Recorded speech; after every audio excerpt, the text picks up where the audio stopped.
ba ay nagulat sa warning ng ano yun, MD? Sino pong di pa nagulat, no? Pag may ginagawa po tayo, bigla lang sila sa nangyari. Pero salamat po sa Diyos kasi nandito po kayo sa kabila ng maulan na panahon, no? Ang araw ng linggo, sinasabi po natin na ito ay araw para sa Diyos, ang araw para sa kami noon. Pero kung iisipin po natin sa katotohanan, meron po ba kulang sa Panginoon? Wala, no? Nasa Kanya na ang lahat dahil siya ang Diyos, siya ang makapangyarihan. Ang katotohanan, ang araw ng linggo ay para sa atin, no? Para tanggapin natin yung pagpapala ng Diyos. Ito ay pinagkaloob sa atin ng Diyos para magkaroon tayo ng kapahingahan kasama siya. No? Kaya napakabuti ng Diyos na dinala tayo sa ating simbahan kasi nais Kanyang pagpalain. Kaya sabihin mo sa katabi mo, God bless you.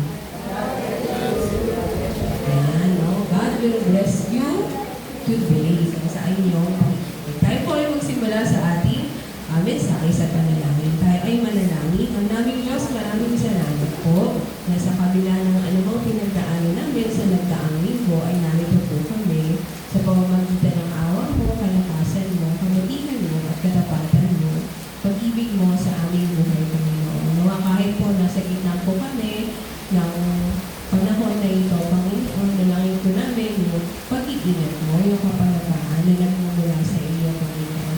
Ano man pong mangyari sa araw na ito, Panginoon, lahat ay pinagkatiwala na namin sa inyo. Salamat po sa kalakasan na pinagkaloob niyo po sa amin ng mga ito. Tulungan niyo po kami, o banal na Espiritu, na unawaan ang nais mo sabihin o ipaalala sa amin ngayon. Purihin ka, ito ang aming dalangin sa pangalan ni Jesus. Amen. Amen. Natapos na po natin ang aklat ng Lucas sa ating B365. At salamat sa Diyos kasi mas marami po ang nag-join at nakatapos ngayong araw. Sa susunod po, next Sunday meron po tayong quiz at sa susunod magsimula po ulit tayo ng panibagong aklat. Ano pong huling aklat? Huling chapter ng aklat ng Lucas? 24. Luke chapter 24. At tungkol po ito sa muling pagkabuhay ni Jesus. Nung siya ay muling nabuhay, nagpakita siya sa maraming tao. Nung una lang, nagpahayag ng mabuting balita ang anghel sa mga babae na nagpunta sa kanyang libingan. Sabi nila, wala siya rito, siya muling nabuhay. Alalahanin ninyo ang sinasabi niya sa inyo noong nasa Galilea pa siya. Anong sabi ng anghel sa mga babae na taga-sunod kay Jesus? Alalahanin ninyo ang sinabi niya sa inyo. Ibig sabihin, nung si Jesus ay muling nabuhay, dapat sana hindi na sila magulat. Kasi ito ay sinabi na sa kanila ng Diyos. No? Sinabi na sa kanila ni Jesus na ang anak ng tao ay kailangang ipagkanulo sa mga kasalanan at ipapal sa krus at sa ikatlong araw ay muling mabuhay. Pero mukha po bang naalala ng mga babae? Noong una, hindi po, no, hanggang pa ipaalala sa kanila ng anghel ng Diyos. O sabi ng Lucas, 2 lalaki. Kaya ang ginawa ng mga babae, ay oo nga pala, sinabi nga pala ito ni Jesus. Sila ay agad na umalis at pumunta sa mga alagad ni Jesus na nasa Jerusalem. At pinahayag nila na tunay na si Jesus wala siya sa kanyang libingan. At anong ginawa ni Pedro? Pumunta siya doon sa libingan at makita niya na wala nga doon si Jesus. Pero, dahil mamulong pa ang kanyang isipan sa mga nangyayari, hindi niya rin alam kung ano ang kanyang gagawin.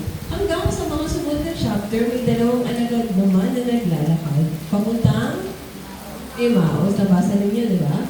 At sila rin, no, hindi nila nakilala si Jesus. Iniisip ko, paano kayo hindi nila nakilala si Jesus? Iba kaya ang kanyang itsura? Pero dahil po yung kanilang damdamin ay puno ng kalungkutan dahil sa mga naganap. Dahil ang kanilang guro, ang kanilang Panginoon si Jesus, no, siya ay pinako sa krus, kitang-kita nila, siya ay namatay at siya ay kanilang inilibing at sabi-sabi, siya ay muli nabuhay. Kaya tinanong, alam natin yung nangyari, no? Tinanong ni Jesus, ano bang pinag-uusapan mo? Hindi mo ba alam ang nangyari sa Jerusalem? Sinabi sa kanila ni Jesus, hindi ba't kailangan ang Kristo ay magtiis ng lahat ng ito bago siya pumasok sa kanyang kaluwalhatian? At anong ginawa ni Jesus para sa kanila? At ipaginawanag sa kanila ni Jesus ang lahat, no? Sa kondisyon ng kanilang isip na puno ng pag-alala at pagulungan, pinaliwanag sa kanila ni Jesus ang katotohanan na sinasabi sa kasulatan tungkol sa Kanya. Simula sa mga aklat ni Moises hanggang sa mga sinulat ng propeta. At nangin natin ni Jesus ang tinapay, alam natin, bumukas ang kanilang mata at naunawaan nila na si Jesus nga ito na muling nabuhay. Sabi nila, hindi ba tayo ay nag-init ang ating damdamin, no? Habang pinapaliwanag niya sa atin ang mga kautusan. Kaya anong ginawa ng dalawang lalaki? Saan po sila pumunta, katulad ng mga babae? Sa mga alagad, no? Sabi nila, basahin nga po ninyo, sinasabi ng mga ito sa dalawa, totoo nga pala muling nabuhay ang Panginoon. Bakit po kayo balik sila ng balik din sa mga alagad? Kasi sila po yung community leaders, no? At sila ay nagsasama-sama at nag-iingat kasi natatakot sila dahil sa mga pangyayari. Pwede rin silang hulihin at pwede rin silang patayin katulad ng ginawa kay Jesus. Pero yung mga alagad, siguro dahil dalawang beses nang may nagsabi sa kanila, buhay si Jesus. Nakita namin si Jesus. Pinahayag na ang anghel na buhay nga si Jesus. Ano kayong mararamdaman ng mga alagad? May-excite kaya sila? Siguro sa atin na, next, no? Magpapakita si Jesus. Parang ang tagal niya magpakita sa atin na huli na tayo sa balita. Pero kung babasahin natin yung Lucas chapter 24, pumasok si Jesus doon, no? Anong naramdaman nila? Sila ay takot, no? Pero sabi ni Jesus, habang pinag-uusapan nila ito, tumayo si Jesus sa kalagitnaan nila at nagsabi, sumainyo ang kapayapaan. Sa English po, peace be with you. No? Hindi agad pinagalitan ni Jesus yung mga alagad. Bakit hindi kayo naniniwala? Bakit natatakot kayo? Bakit hindi niyo ako winelcome pagbalik ko? Kundi sinabi niya, peace be with you. Dahil nauunawaan ni Jesus yung kanilang nararamdaman at kanilang pinagdadaanan. Kaya bago magpahayag si Jesus ng anuman sa kanila, sinabi ni Jesus, peace be with you. Ganon din po sa ating buhay pananampalataya. Minsan napakahirap sa atin ang sumunod sa Panginoong Diyos kapag tayo po ay maraming dinaramdam, maraming inaalala, maraming pinagdadalamhatian, o meron tayong mga mahihirap na sitwasyon na pinagdadaanan. Gusto na sana nating unawain ang Biblia, pero hindi natin maunawaan, hindi natin nabigyan ng panahon, kasi nga, yung ating damdamin ay puno ng ating mga problema. Minsan nga po may nag-share sa aming grupo, ang sabi niya, ang dami kong ginawa, pastora, ako naghugas, ako nagluto, ako lahat. Nung tapos na ako, pagod na ako. Hawak niya yung Biblia, pero nakatulog na siya. Hindi niya na nabasa. Minsan po, sabihin na excuse lang yan, kaya mo. Pero pag ako po, ganun din yung aking nararanasan. Ang dami ko nang nagawa, pagod na ako, pero naiintindihan ng Diyos yung ating pinagdadaanan. Sila, yung buhay nila, yung parang gusto na lang nilang matulala. Gusto nilang matulala dahil sa inyong mga pinagdadaanan. Pero, naiintindihan ng Diyos ang kanilang nararamdaman. Kaya sa halip na sila ay pagsabihan, pagalitan, ang sabi sa kanila ng Panginoong Diyos, peace be with you. Alam ko, nakikinig ka ngayon sa ating message, pero hindi mo rin maiintindihan. Kasi, ang nasa isip mo yung Kaya ano sabi ni Jesus sa'yo? Peace be with you. Sabihin mo sa katabi mo, peace be with you.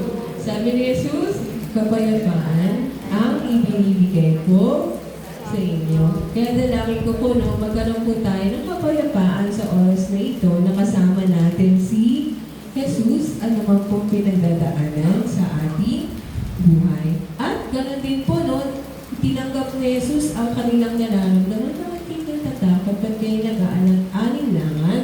Ako ito. Sabi niya, tingnan ninyo ang aking mga kamay.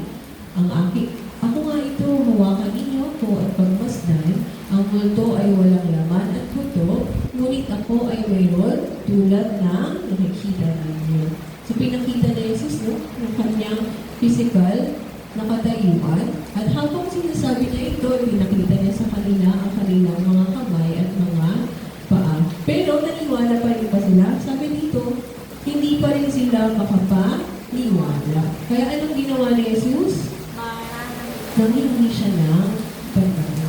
Hindi dahil nagugutom siya, kundi upang ipakita sa kanila, ako nga ito na si Jesus, na muling nagbuhay. So, ibig sabihin, nung pinahayag ni Jesus, nagpakita si Jesus sa kanyang mga alagad, inalis nila, ano bang pagdududa? Ano bang doubt na nasa isip nila? At sinabi, ako si Jesus, na muling nagbuhay. Ako ang Panginoon. No? Paniniwanan ni Jesus na rin nasa Biblia. Kaya ano yung inutos ni Jesus, no? Na muling nabuhay. Una, sabi niya, believe the gospel. Basahin natin. Pagkatapos, sinabi niya sa kanila, ito ang tinutukoy ko na sabihin ko sa inyo nung kasama pa ninyo ako. Dapat matupad ang lahat ng nasusulat tungkol sa akin sa kautusan ni Moses, sa aklat ng mga propeta, at sa aklat ng mga awit. Yung aklat po ni Moses, ito po yung Torah, diba? Ito yung mga aklat ng Biblia, aklat ng mga propeta, aklat ng mga awit. Saan na natin mabasa ito?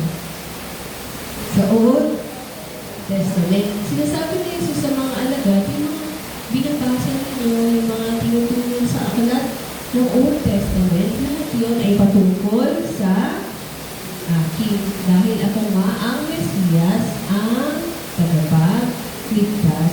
Binuksan niya ang kanilang pag-iisip upang maunawaan nila ang kasulatan. Sinabi niya sa kanila, ganito ang nasusulat, kinakailangang magdusa at mamatay ang Kristo at pagkatapos siya'y muling mabubuhay sa ikatlong araw. Sinabi ni Jesus, no, na yung pangyayaring nananap ay hindi aksidente, kundi katuparan ng plano ng Diyos para sa kaligtasan simula pa noong una. So nais ni Jesus na sabihin sa kanyang mga alagad, maniwala kayo sa mabuting balita na ako ay namatay para sa kasalanan at muling nabuhay at buhay magpakailanman. Ano po sabi ng ating memory verse? For what I received, I pass on to you as of first importance, that Christ died for our sins, that He was buried, that He was raised on the third day, according to the Scriptures. Katulad ng sinabi ng Diyos noong una, Panginoon, kailangan ipahayag ito sa lahat ng tao ang mabuting balita. Sa kanyang pangalan, ang pagsisisi ay dapat pagsisisi at kapatawaran ng kasalanan ay dapat ipangaral sa lahat ng mga bansa magmula sa Jerusalem. Itong mabuting balita ay ipapahayag sa lahat ng tao at dapat nilang paniwalaan. Dahil sabi ng Biblia, believe in the Lord Jesus and you will be saved, you and your household. Kailangan natin paniwalaan ng mabuting balita dahil ito lamang ang tanging paraan na ibinigay ng Diyos para sa kaligtasan. Paulit-ulit po itong sinasabi sa Biblia, no? Maniwala at walang ibang paraan. Halimbawa po, sa panahon ni Noah, gusto ngayon si Noah kasi bumabaha po, no? Ano po ang tanging paraan para sila ay maligtas? Sumakay po sila sa alto, no? Kaso hindi sila naniwala kay Noah. Kaya kung sino lang ang sumampalataya at naniwala sa salita ng Diyos, sila ay naligtas. Sa aklat ng Genesis, sa Exodus, sa panahon ng Passover, anong daan ng Diyos para sila ay maligtas? Kailangan nilang magkatay, di ba? Ng lamb, yung dugo ilagay sa kanilang pintuan upang mag-Passover at maligtas sila sa parusa ng Diyos. Sa aklat po ng Numbers, no? Nung nakagat sila ng ahas, anong ginawa ng Diyos? Drawn snake, diba? Or serpent. Ano kailangan nila para maligtas?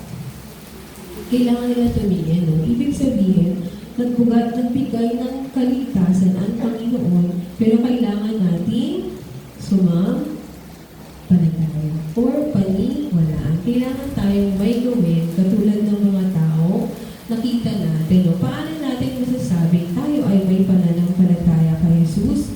Una, pag pinaniniwalaan niya natin kung ano ang sinasabi niya tungkol sa atin sa Biblia. Una, sinasabi ng Biblia, lahat tayo ay makasalanan at lahat tayo ay nangangailangan ng kaligtasan.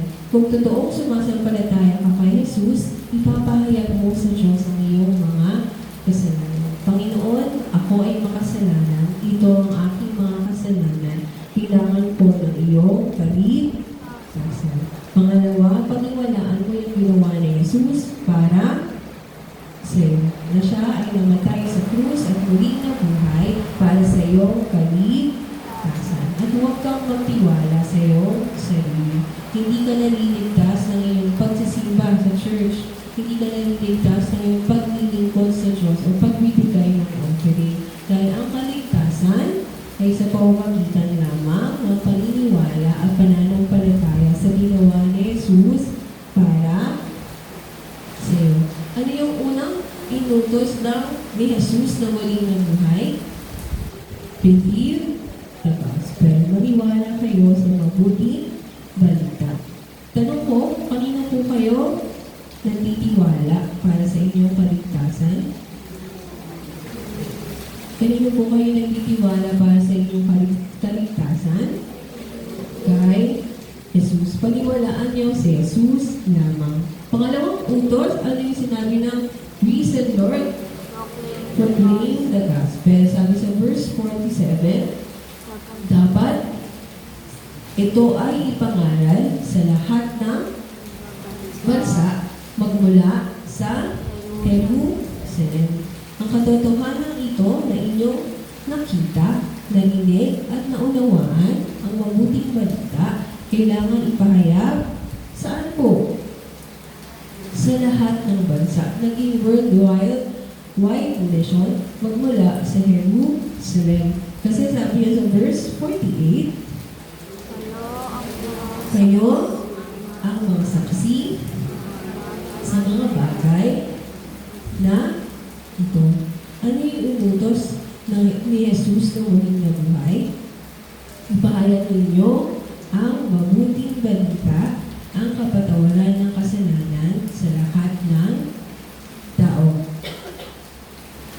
Utos na ito ay binigay hindi lamang para sa mga alagad, kundi para sa lahat ng tumanggap ng kaligtasan sa pamamagitan ng mabuting balita. Para sa iyo, para sa akin, para sa mga bata, para sa matatanda. Ano sabi ng Biblia, ng ating memory verse? Go into all the world and preach the good news to all creation.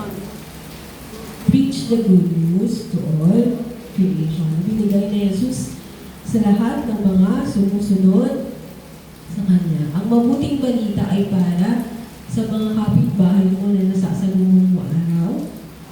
Ang mabuting balita ay para sa mga taong bumibili sa tindahan mo, ay mga taong nakakasama mo araw. Ang mabuting balita ay para sa classmate mo o kaopisina mo, nakatabi mo sa upuan mo or lagi mo kausap. Ang mabuting balita ay para sa lahat ng tao. Ano pong tawag sa kanila ni Jesus?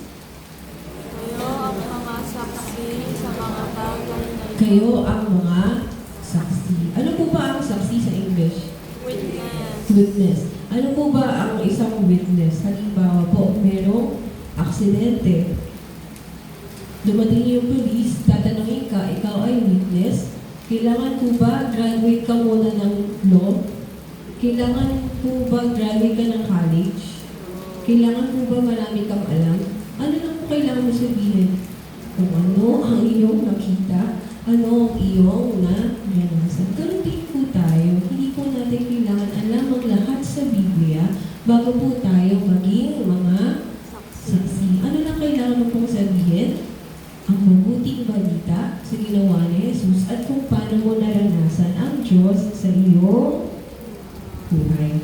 At sabi ba ng Diyos, ipahayag mo ang mabuting balita kung ikaw ay pastor? Kung ikaw ay nabasa mo na ang buong Biblia? Hindi po yun, di ba? Ipahayag mo ang mabuting balita kung natanggap mo yung kagandahang loob ng Diyos. Ngayon pong August ay ginawa natin Evangelization Month. No? Dapat po natin dalhin yung mga tao hindi sa church, kundi kay Jesus. Ano pong purpose? Bakit ini-invite natin sila sa church? Hindi dahil para dumami yung ating members, kundi po marinig nila ang mabuting balita. Kasi naniniwala po tayo na ito lamang ang tanging paraan para sa kaligtasan. Kung wala po si Jesus at wala po silang pananampalataya kay Jesus, sila po ay mapapahamak.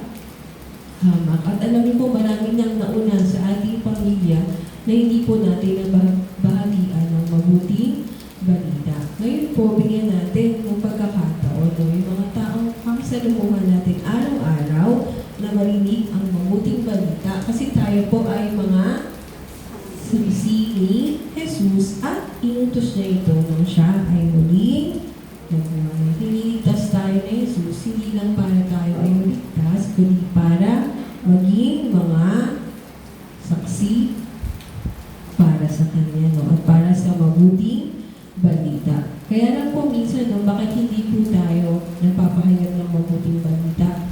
Kasi sa isip natin, nagbigay na po tayo ng resulta. Ay, ko yan yung iba, hindi naman yung papayag. Ay, hindi ko na yan i-share kasi masamang tao yan. So, isip po natin, meron na po tayong agad na resulta. Pero sa katotohanan, nasa hawak po ba natin yung resulta? Wala. Ang tawag lang sa atin ng Diyos ay maging tapat sa pagpapahayag ng mabuting balita at siya po yung magbibigay ng resulta. Ang tanong ko po, tayo po ba ay magpapahayag ng mabuting balita? Ano po yung utos ng Jesus na muling nabuhay? Ipahayag ninyo ang mabuting balita. Hindi mo kailangang graduate ka ng college or ng Bible school. Alam ko sapat ang kaalaman mo at karanasan mo para ipahayag si Jesus sa kanila. Kaya nag-iisip po ba kayo ng isang tao na nais ng Diyos na bahagian mo ng mabuting balita? Mag-isip po kayo ng isang tao at magsimula po kayo doon. At pangatlong bagay, depend on the Holy Spirit. Sabi po sa verse 49, tandaan ninyo, isusugo ko sa inyo ang ipinangako ng aking Ama, kaya huwag kayong aalis sa Jerusalem hanggat hindi kayo napagpapagkalooban ng kapangyarihang mula sa langit. Sabi ni Jesus, ipahayag ito mula sa Jerusalem hanggang sa buong mundo. Pero sabi ni Jesus, wait! Huwag muna kayong aalis sa Jerusalem kasi hindi niyo magagawa ang tungkulin na ito ng mag-isa.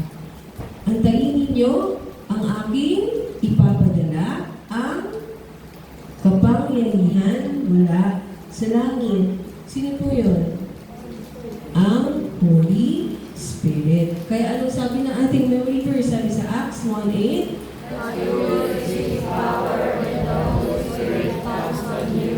and you will be my witnesses in Jerusalem, in all Judea and Samaria, and to the ends of the earth. Sa ating pong pagpapahayag ng mabuting balita, hindi po tayo nag-iisa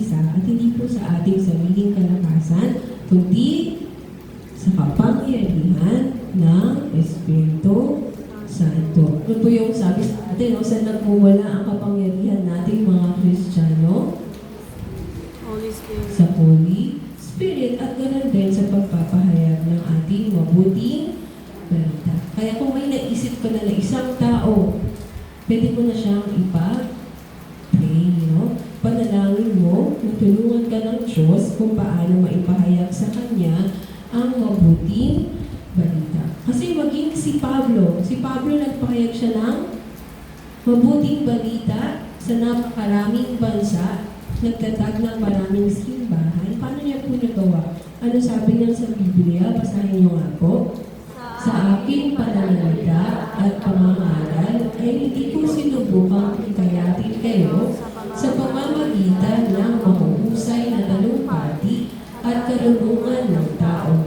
Subalit, umagal ako sa pamamagitan ng kapangyarihan ng Espiritu Upang ang inyong pananampalataya ay as masandig sa kapangyarihan ng Diyos na hindi sa karunungan ng tao. Ganun din po sa ating tungkulin sa pagpapahayag ng mabuting balita, dumepende po tayo sa kapangyarihan ng Espiritu Santo. Magsimula po tayo sa panalangin na sa paghahangad na sumunod sa Diyos. Kaya kung dati, yung panalangin mo, Panginoon, iligtas mo yung aking pamilya.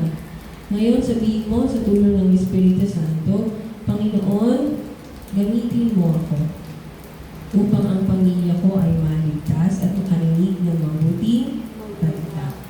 Panginoon, iligtas mo po yung mga kasama ko sa trabaho. Iligtas mo po yung mga classmate ko. Pero ano pong ipapanalangin natin sa tulong ng Espiritu Santo? Panginoon, bigyan niyo po ko ng tapang na ipahayag sa kanila na ikaw ang Diyos ang tagapagligtas. Tama po ba? Kasi tayo po ay nakadepende sa Espiritu Santo. Huwag mong tanongin, Lord, sino po ang ipapadala niyo? Ano sasabihin niyo? Lord, ipadala mo ako kung saan nangangailangang ipahayag ng mabuting balita dahil hindi po nakisalalay sa ating kalakasan, kundi sa Espiritu Santo. Ano pong natutunan ninyo? Believe the gospel, proclaim the gospel, and depend on the Holy Spirit. Ito yung sinabi ni Jesus nung siya ay muling nabuhay. So we have the message, we have the mission, we have the power. Ang kailangan na lang natin ay sumunod sa utos ng Diyos. Kung hindi natanong ng Diyos kung kaya pa natin, ang tanong ng Diyos, willing ba tayo na sumunod sa kanyang mga utos? Kayo po ba ay mag-join sa ating evangelization month in prayer tsaka in action? Amen po o hindi po? Amen. Ang malakas ng yes, Lord. Yes, Lord. Ang hina, yes, Lord. Yes, Lord. Kasi ito ay inutos ni Jesus nang siya ay muling nabuhay. Natagumpayan ko na ang kaligtasan. Ibahagi natin ito sa lahat ng tao. Kaya magsimula po tayo sa isang tao. Isang panalangin at isang invitation. So, ayun po yung ating prayer. Isang tao, isang panalangin, isang invitation. Tandaan ninyo, kasama ninyo ang Espiritu Santo. So, yun po yung nais ibahagi ng Diyos sa atin ngayong umaga na ito. At salamat po sa kapayapaan na meron kayo. At kapayapaan onte, no? Wala. Kaya sabihin mo sa katabi mo, isang tao. Isang tao. Isang panalangin. Isang panalangin. Isang invitation. Isang invitation. Okay. Amen po ba? Amen. Sige, tayo po ngayon ay magsimula ng isang panalangin. No? Sige, pwede po ba ninyo, kung wala pa po kayo naiisip na tao, ngayon gamitin po natin ang oras na manalangin at sundin yung utos ng Diyos sa atin. Tayo ay manalangin.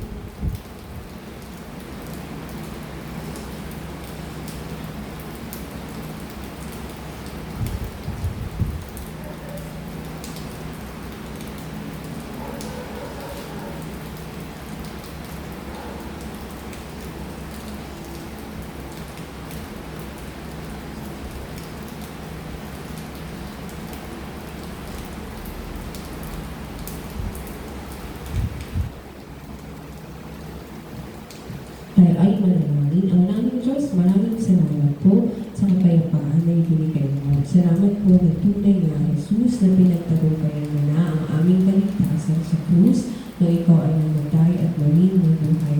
Maraming salamat po na bigyan niyo po kami ng pananampalataya at bagong pag-asa. At salamat, Panginoon, na inawag niyo ang bawat isa sa amin na maging mga saksi mo. Panginoon, maraming beses at maraming pagkakataon, hindi po namin nagagawa ang tungkulin na ito. Patawarin niyo po kami sa aming kahinaan at kakulangan, Panginoon. Salamat po na sa tulong po ng iyong salita, naunawaan namin na ito po ay magagawa namin sa pamamagitan ng Espiritu Santo at kapangyarihan mo. Ngayon po, tulungan niyo kami na magtiwala sa banal na Espiritu, patuloy na manalangin para sa isang tao nang makilala nila si Jesus, Panginoon. Salamat po, O banal na Espiritu, sa pag-iingat mo at pagtutulong mo sa amin sa oras na ito. Dalangin namin sa pagtatapos ng August or ng buwan na ito, may mga taong nakarinig ng mabuting balita at naligtas sa pamamagitan ng iyong simbahan at ng iyong katapatan, Panginoon. Gamitin mo ang bawat isa sa amin. Purihin ka, O Diyos, ito pong aming dalangin sa pangalan ni Jesus.